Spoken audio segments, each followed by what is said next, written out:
أعوذ بالله من الشيطان الرجيم. بسم الله الرحمن الرحيم. الحمد لله الذي أنزل على عبده الكتاب ولم يجعل له عوجا قيما لينذر بأسا شديدا من لدنه ويبشر المؤمنين الذين يعملون الصالحات أن لهم أجرا حسنا ماكثين فيه أبدا وينذر الذين قالوا اتخذ الله ولدا ما لهم به من علم ولا لآبائهم كبرت كلمة تخرج من أفواههم إن يقولون إلا كذبا فلعلك باخع نفسك على آثارهم إن لم يؤمنوا بهذا الحديث أسفا إنا جعلنا ما على الأرض زينة لها لنبلوهم أيهم أحسن عملا وإنا لجاعلون ما عليها صعيدا جرزا أم حسبت أن أصحاب الكهف والرقيم كانوا من آياتنا عجبا إذ أوى الفتية إلى الكهف فقالوا ربنا آتنا من لدنك رحمة وهيئ لنا من أمرنا رشدا فضربنا على آذانهم في الكهف سنين عددا ثم بعثناهم لنعلم أي الحزبين أحصى لما لبثوا أمدا نحن نقص عليك نبأهم بالحق إنهم فتية آمنوا بربهم وزدناهم هدى وربطنا على قلوبهم إذ قاموا فقالوا ربنا رب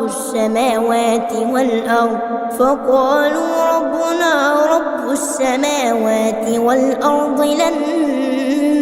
ندعو من دونه إلها لقد قلنا إذا شططا هؤلاء قوم اتخذوا من دونه آلهة لولا يأتون عليهم بسلطان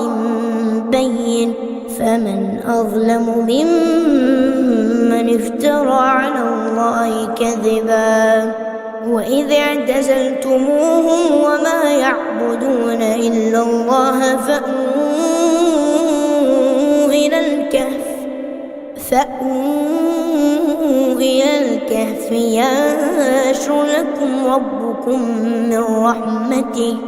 ينشر لكم ربكم من رحمته ويهيئ لكم من أمركم مرفقا وترى الشمس إذا طلعت تزاور عن كهفهم ذات اليمين وإذا غربت تقرضهم ذات الشمال وهم في فجوة منه ذلك من آيات الله من يهد الله فهو المهتد ومن يضلل فلا تجد له وليا مرشدا وتحسبهم أيقاظا وهم رقود ونقلبهم ذات اليمين وذات الشمال وكلبهم باسط ذراعيه غائب وصيد لو اطلعت عليهم لوليت منهم فرارا ولملئت منهم رعبا وكذلك بعثناهم ليتساءلوا بينهم قال قائل منهم كم لبثتم قالوا لبثنا يوما أو بعض يوم قالوا ربكم أعلم بما لبثتم فابعثوا أحدكم بورقكم هذه إلى المدينة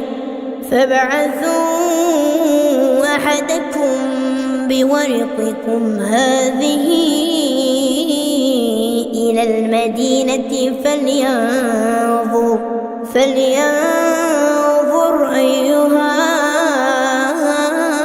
أزكى طعاما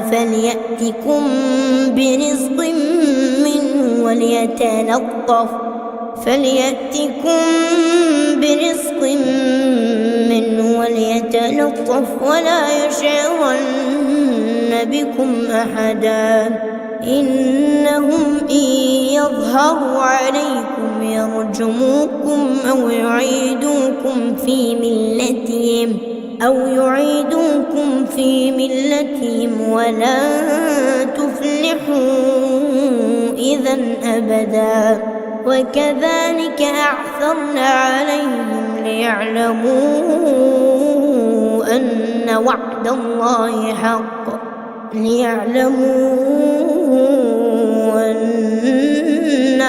الله حق وأن الساعة لا ريب فيها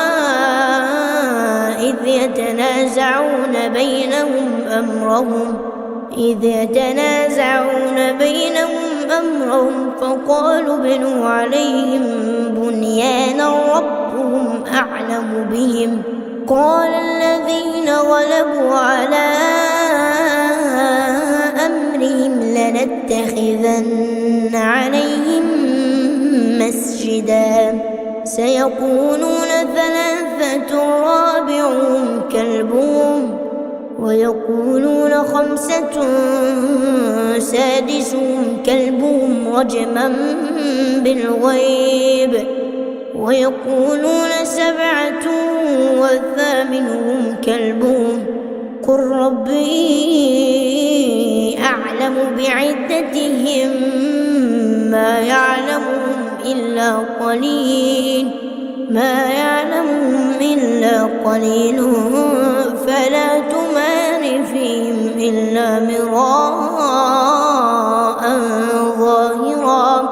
فلا تمار فيهم إلا مراء ظاهرا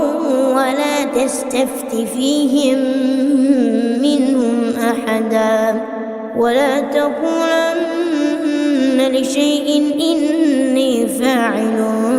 ذلك غدا إلا أن يشاء الله واذكر ربك إذا نسيت وقل عسى أن يهديني ربي لأقرب من هذا رشدا ولبثوا في كهفهم 300 سنين وازدادوا 9 قل الله أعلم بما لبثوا له غيب السماوات والأرض أبصر به وأسمع ما لهم من دونه من ولي ولا يشرك في حكمه أحدا واتل ما أوحي إليك من كتاب ربك لا مبدل لكلماته ولا تجد من دونه ملتحدا واصبر نفسك مع الذين يدعون ربهم بالغداة والعشي يريدون وجهه ولا تعد عيناك عنهم تريد زينة الحياة الدنيا ولا تطع من أغفلنا قلبه عن ذكرنا واتبع هواه وكان أمره فرطا. وقل الحق من ربكم فمن شاء فليؤمن ومن شاء فليكفر. إنا أعتدنا للظالمين نارا أحاط بهم سرادقها وإن يستغيثوا يغاثوا بماء كالمهل يشوي الوجوه بئس الشراب وساءت مرتفقا. إن الذين آمنوا وعملوا الصالحات إنا لا نضيع أجر من أحسن عملا. أولئك لهم جنات عدن تجري من تحتهم الأنهار يحلون فيها من أساور من ذهب ويلبسون ثيابا خضرا من سندس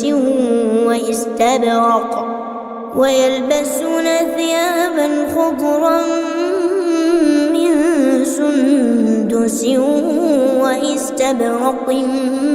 متكئين فيها على الأرائك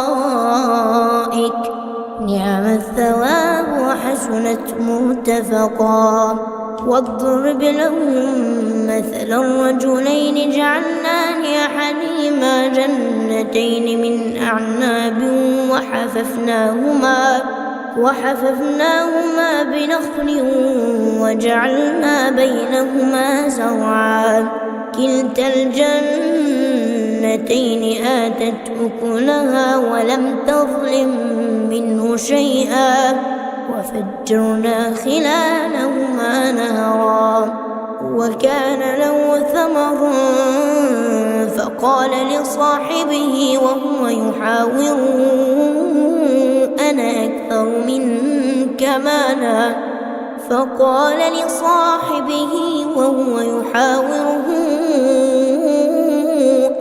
أكثر منك مالا وأعز نفرا. ودخل جنته وهو ظالم لنفسه قال ما أظن أن تبيد هذه أبدا وما أظن الساعة قائمة ولئن رددت إلى ربي لأجدن خيرا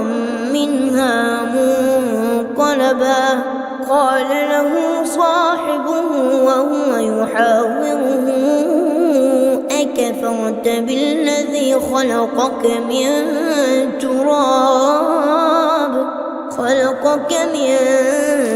تراب ثم من نطفة ثم سواك رجلا لكن هو الله ربي ولا أشرك بربي أحدا. ولولا إذ دخلت جنتك قلت ما شاء الله لا قوة إلا بالله إن ترني أنا أقل منك مالا وولدا فعسى ربي أن يؤتيني خيرا من جنتك ويرسل عليها حسبانا من السماء فتصبح صعيدا زلقا أو يصبح ماؤها غورا فلن تستطيع له طلبا. وأحيط بثمره فأصبح يقلب كفيه على ما أنفق فانهمق فيها وهي خاوية على عروشها ويقول يا ليتني لم أشرك بربي أحدا ولم تكن له فئة ينصرونه من دون الله وما كان منتصرا هنالك الولاية لله الحق هو خير ثوابا وخير عقبا واضرب لهم مثل الحياة الدنيا كماء أنزلناه من السماء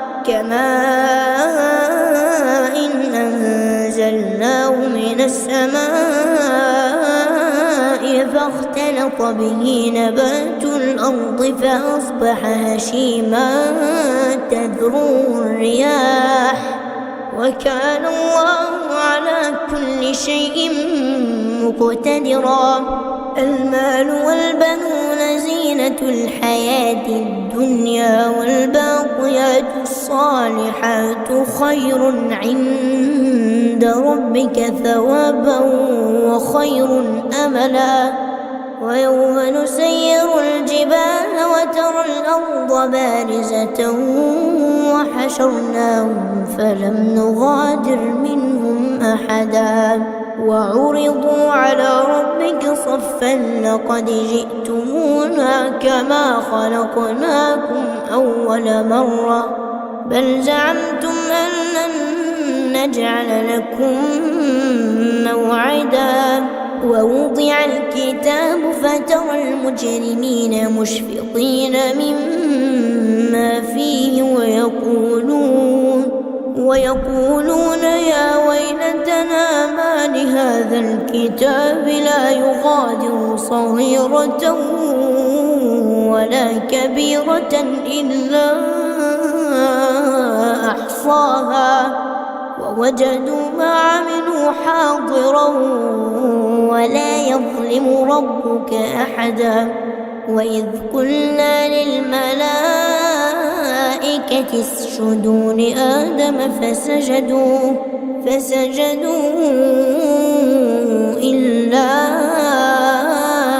إبليس كان من الجن ففسق عن أمر ربه أفتتخذونه وذريته أولياء من دوني وهم لكم عدو بئس للظالمين بدلا ما أشهدتهم خلق السماوات والأرض ولا خلق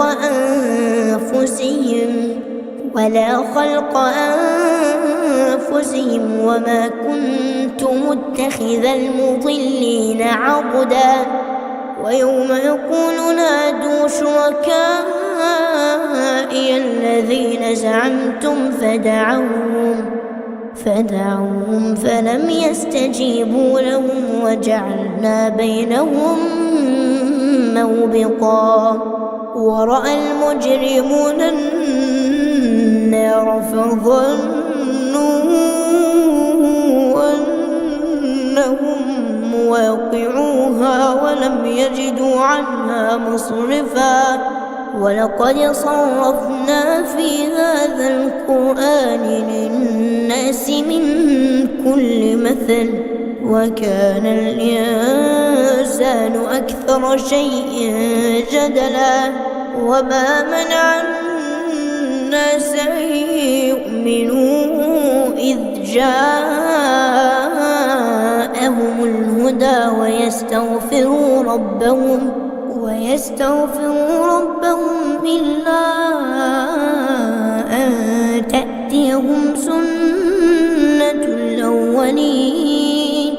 إلا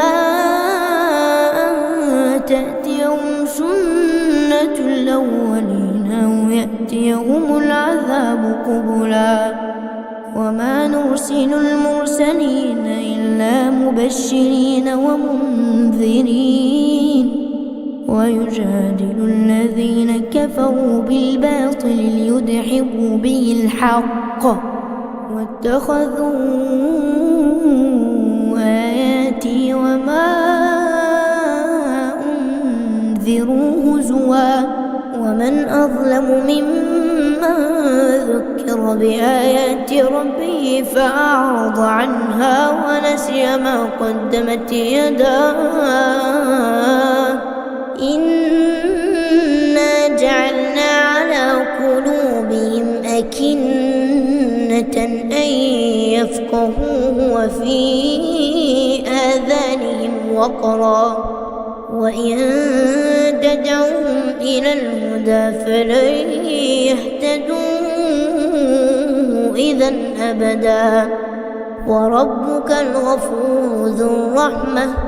لو يؤاخذهم بما كسبوا لعجل لهم العذاب بل لهم موعد لن يجدوا من دونه موئلا وتلك القرى أهلكناهم لما ظلموا وجعلنا لمهلكهم موعدا وإذ قال موسى لفتاه لا أبرح حتى أبلغ مجمع البحرين أو أمضي حقبا فلما بلغا مجمع بينهما نسيا حوتهما فاتخذ سبيله في البحر سربا فلما جاوزا قال لفتاه آتنا غداءنا لقد لقينا من سفرنا هذا نصبا قال أرأيت إذ أوينا إلى الصخرة فإني نسيت الحوت وما أنسانيه إلا الشيطان أن أذكره واتخذ سبيله في البحر عجبا قال ذلك ما كنا نبغ فارتدا على آثارهما قصصا فوجدا عبدا من عبادنا آتيناه رحمة من عندنا وعلمناه من لدنا علما قال له موسى هل نتبعك على أن تعلمني مما علمت رشدا قال إنك لن تستطيع معي صبرا وكيف تصبر على ما لم تحط به خبرا قال ستجدني إن شاء الله صابرا ولا أعصي لك أمرا قال فإن اتبعتني فلا تسألني عن شيء حتى أحدث لك منه ذكرا فانطلقا حتى إذا ركبا في السفينة خرقها قال أخرقتها لتغرق أهلها لقد جئت شيئا إمرا قال ألم أقل إنك لن تستطيع معي صبرا قال لا تؤاخذني بما نسيت ولا ترهقني من أمري عسرا فانطلقا حتى إذا لقيا غلاما فقتله قال أقتلت نفسا زكية بغير نفس لقد جئت شيئا نكرا قال ألم أقل لك إنك لن تستطيع معي صبرا قال إن سألتك عن شيء بعدها فلا تصاحبني قد بلغت من لدني عذرا فانطلقا حتى إذا أتيا أهل قرية استطعما أهلها فأبوا أن يضيفوهما فوجدا فيها جدارا يريد أن ينقض فأقامه قال لو شئت لاتخذت عليه أجرا قال هذا فراق بيني وبينك سأنبئك بتأويل ما لم تستطع عليه صبرا أما السفينة فكانت لمساكين يعملون في البحر فأردت أن أعيبها وكان وراءهم ملك يأخذ كل سفينة غصبا وأما الغلام فكان أبواه مؤمنين فخشينا أن يرهقهما طغيانا وكفرا فأردنا أن يبدلهما ربهما خيرا منه زكاة وأقرب رحما وأما الجدار فكان لغلامين يتيمين في المدينة وكان تحته كنز لهما وكان أبوهما صالحا فأراد ربك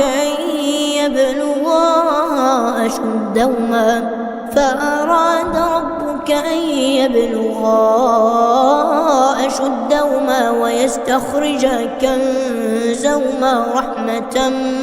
من ربك وما فعلته عن أمري ذلك تأويل ما لم تسطع عليه صبرا ويسألونك عن ذي القرنين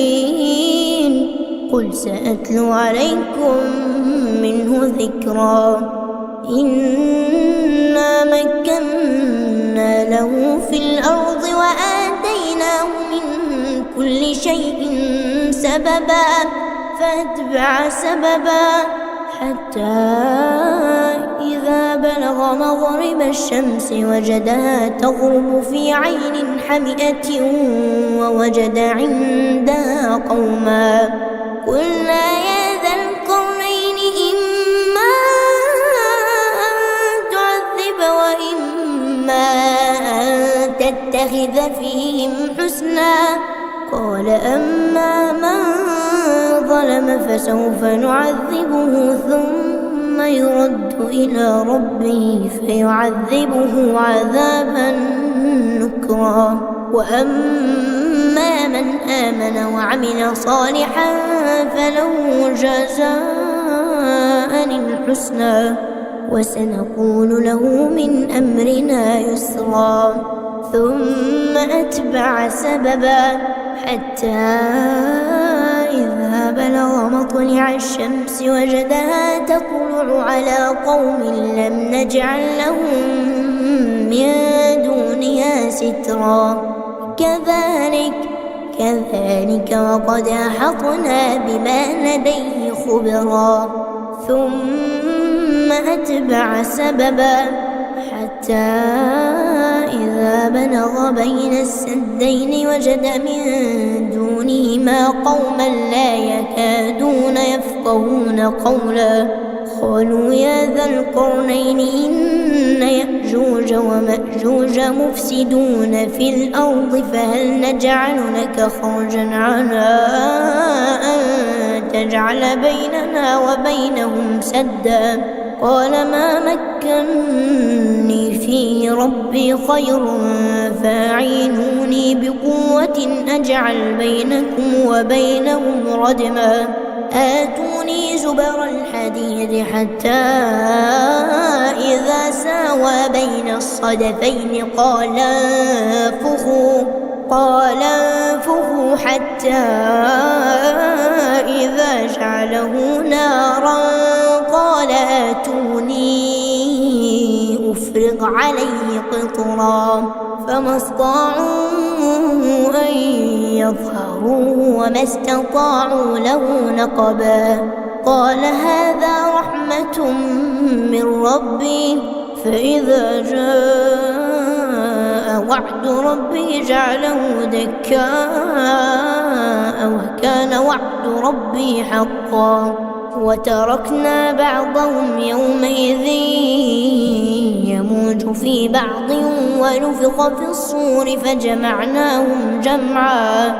وعرضنا جهنم يومئذ للكافرين عرضا. الذين كانت أعينهم في غطاء عن ذكري وكانوا لا يستطيعون سمعا. أفحسب الذين كفروا أن يتخذوا عبادي من دوني أولياء إنا أعتدنا جهنم للكافرين نزلا. قل هل ننبئكم بالأخسرين أعمالا الذين ضل سعيهم في الحياة الدنيا وهم يحسبون أنهم يحسنون صنعا. أولئك الذين كفروا بآيات ربهم ولقائه فحبطت أعمالهم فلا نقيم لهم يوم القيامة وزنا. ذلك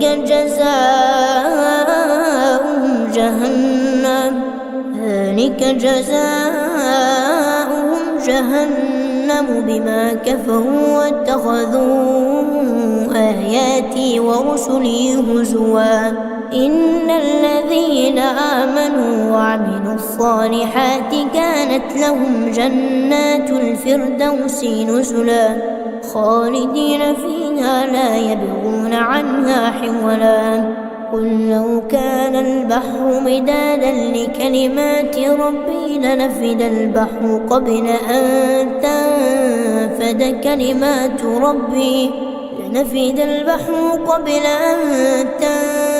كلمات ربي ولو جئنا بمثله مددا. قل إنما أنا بشر مثلكم يوحى إلي أنما إلهكم إله واحد فمن كان يرجو لقاء ربه فليعمل عملا صالحا ولا يشرك بعبادة ربه أحدا.